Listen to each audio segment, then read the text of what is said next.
நாம் 12ஆவதாக பார்க்கும் சாபம் தேவ சாபம். இது தெய்வங்களின் கோபத்தால் ஒருவருக்கு அல்லது ஒரு குடும்பத்திற்கு ஏற்படும் சாபமாகும்.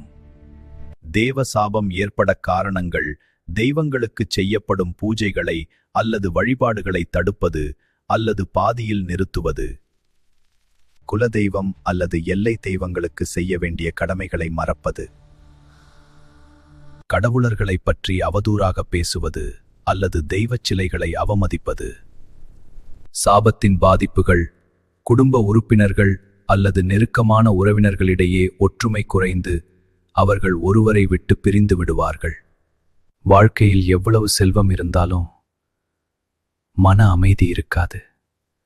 செய்யும் காரியங்களில் தேவையற்ற தடைகளும் பின்னடைவுகளும் ஏற்படும்.